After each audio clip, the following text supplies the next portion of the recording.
అందరికీ నమస్కారం. ఆకాశం టీవీ టాప్ 10 న్యూస్ బులెటిన్ కి స్వాగతం. ముఖ్యాంశాలు. పట్టాలు తప్పిన సబర్మతి ఎక్స్ప్రెస్.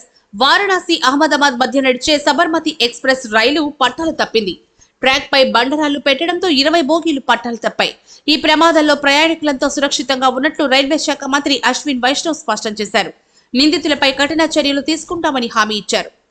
వైద్యుల విధుల బహిష్కరణ. పశ్చిమ బెంగాల్ రాష్ట్రంలోని కోల్కతా ట్రైనీ డాక్టర్ అత్యాచార ఘటనలో దోషులపై కఠిన చర్యలు తీసుకోవాలని డిమాండ్ చేస్తూ తెలుగు రాష్ట్రాల్లో వైద్యులు, వైద్య సిబ్బంది విధులు బహిష్కరించి నిరసన తెలిపారు. హైదరాబాద్ తో పాటు Warangal MGM, Visakhapatnam KGH, Mangalagiri AIIMS డాక్టర్లు పెద్ద ఎత్తున ఆందోళన నిర్వహించారు. కంటైనర్ ఢీకొని బాలిక దుర్మరణం. హైదరాబాద్ లోని హబ్సీగూడకు చెందిన సాత్విక అనే 10వ తరగతి విద్యార్థిని ఆటోలో స్కూల్ కి వెళ్తూ ఉండగా వెనక నుంచి కంటైనర్ ఆటోను ఢీకొట్టడంతో ఆటో ఆర్టీసీ బస్సు కిందకు వెళ్లిపోయింది. ఈ ప్రమాదంలో సాత్విక అక్కడికక్కడే మృతి చెందగా ఆటో డ్రైవర్ కు తీవ్ర గాయాలయ్యాయి. రుణమాఫీ తీరుపై బీఆర్ఎస్ పోరుబాట. ఆగస్టు 15వ తేదీలోపు 2 లక్షల రుణమాఫీ పూర్తి చేస్తామని ప్రగల్భాలు పలికిన ముఖ్యమంత్రి రేవంత్ రెడ్డి రైతులను మోసం చేశారంటూ బీఆర్ఎస్ నాయకులు ఆరోపించారు. ఈ మేరకు అన్ని జిల్లాల్లో ఆందోళన కార్యక్రమాలు నిర్వహించారు. రుణమాఫీపై బహిరంగ చర్చకు తాము సిద్ధంగా ఉన్నామని సీఎం రేవంత్ కు హరీష్ రావు సవాల్ విసిరారు. నాలాలోకి దూసుకు వెళ్లిన కారు. హైదరాబాద్ వ్యాప్తంగా కుండపోత వర్షాలు కురుస్తున్నాయి. వనస్థలిపురంలోని ఓ నాలాలోకి కారు దూసుకెళ్లింది. ఇదే సమయంలో వీధుల్లో ఉన్న పోలీసులు సమయస్ఫూర్తితో వ్యవహరించి కారులో నుండి 3 చిన్నారులను, వారి తల్లిదండ్రులను కాపాడారు. కర్ణాటక సీఎం కు షాక్. కర్ణాటక ముఖ్యమంత్రి సిద్ధరామయ్యకు షాక్ తగిలింది.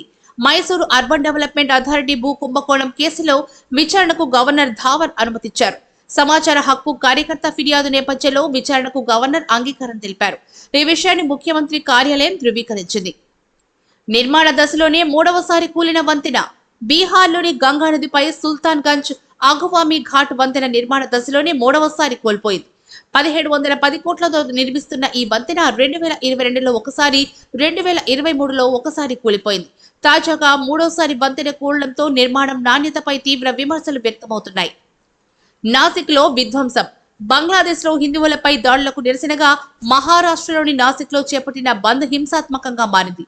బంద్ పిలుపును దుకాణ యజమానులు పట్టించుకోకపోవడంతో వివాదం చెలరేగి హింసకు దారితీసింది. ఒకరిపై ఒకరు రాళ్లు రువ్వుకోవడంతో పరిస్థితి అదుపు తప్పింది. పోలీసులు లాఠీ చార్జీ నిర్వహించి బాష్ప వాయువును ప్రయోగించారు. సైన్యం చేతిలో 80 మంది హతం. సుడాన్లోని జలక్ని అనే గ్రామంలో పారామిలిటరీ బలగాలు 80 మంది గ్రామస్తులను కాల్చి చంపాయి. ర్యాపిడ్ సపోర్ట్ ఫోర్సెస్ టీం గ్రామ యువతులను కిడ్నాప్ చేసేందుకు ప్రయత్నించగా గ్రామస్తులు అడ్డుకున్నారు. దీంతో సైన్యం విచక్షణ రహితంగా కాల్పులు జరిపింది. వినేష్ కు ఘన స్వాగతం.